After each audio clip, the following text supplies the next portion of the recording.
বাজারে যাবো কি আছে? আমি এত ফোন ঠিক করতে যাবো, একটু চলো তো। দাঁড়ান পূজা থবি, দাঁড়ান পূজা থবি। মা ফোনের কি অবস্থা? এই অবস্থা কে পড়ে গেছে, পাকারপুর যায় এই অবস্থা হয়েছে। লাগাই দেখেন কি অবস্থা। এখন করতে যাবে দারামপুর কি জানেন? দাঁড়ানপুর ওই ব্যাকশেলটা চেঞ্জ করা লাগবে লি। এডি হ্যাঁ এডি চেঞ্জ করতে এখন দারামপুর যাওয়া লাগবে। পেট্রোলের দাম জি ভাড়া বাড়তিছে, তাহলে আমাকে কি দিবে আগে কও। আচ্ছা তোমার ট্রিট দিব নি, চলো। কিসের ট্রিট? এখন যে তেলের দাম, এখন ট্রিট লেগে তেলের দাম আচ্ছা কি? তোমাকে একবেলা ইফতার করাবো নি, চলো। গাইজ এখন রমজান মাস, পিঙ্কি নাকি আমাকে ইফতার করাবে, আর তার হচ্ছে এই যে এই ব্যাকপ্যাকটা ঠিক করার জন্য। তো চলেন যাই, দেখি ঠিক হয় নাকি। আচ্ছা উঠো।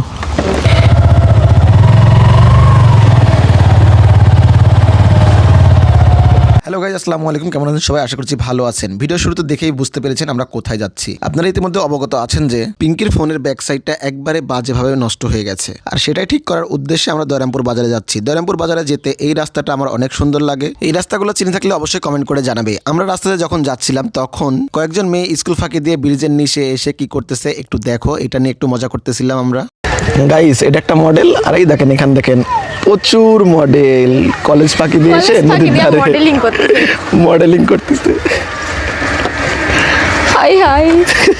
মেয়েদের এই কাহিনীগুলো দেখে আমরা একটু দাঁড়িয়ে গিয়েছিলাম। দেন ওখানে আমরা একটু কিছু ফটোশুট করি। দেন ফটোশুট করা শেষে আমরা আবারও রওনা দিই দয়রামপুরের উদ্দেশ্যে। দেন আমরা বাইকে বাতাস খেতে খেতে চলে আসি দয়রামপুরে, এবং দয়রামপুরে এসে একটা দোকানে ঢুকে পড়ি। দেন দোকানে ঢোকার পরে আমরা মডেলটা দেখাই, মডেলটা এই মডেলের ব্যাকপার্টটা নাই এবং এই ভাইয়া কাজ করায় না, তো এই জন্য আমরা আরেকটা দোকান সাজেস্ট করে সেই দোকানে চলে যাই। স্টিকারগুলা আপনার স্টিকার ব্ল্যাক লাগানো,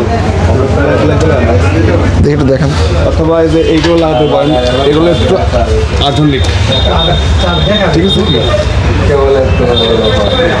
এইগুলো আর এগুলো করেন না, ব্ল্যাকই নেবেন তাহলে। দেন এই দোকানে যেগুলো দেখায় সেগুলো আমাদের চয়েস হয় না, এই জন্য পিঙ্কিকে বলি যে নাটোরে গিয়ে এটা ঠিক করে নিব। দেন আমরা চলে আসি সিনেমেটিক ভিডিও করতে করতে বাসাতে। তো চলুন সিনেমেটিক ভিডিওটা দেখা যাক। এক টুকরো ভালোবাসা।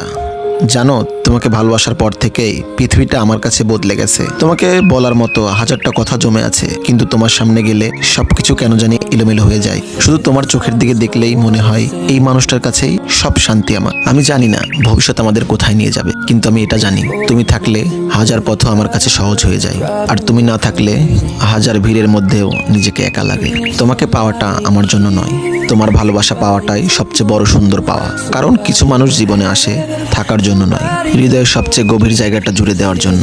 অনেক ভালোবাসি প্রিয়, থেকে যাও, অনেক যত্নে রেখে দিব। ভিডিওটি অ্যাটেনশন জন্য, কথাগুলো ছিল আমার প্রিয় মানুষটির জন্য। অনেক অনেক ভালোবাসা রইল প্রিয়।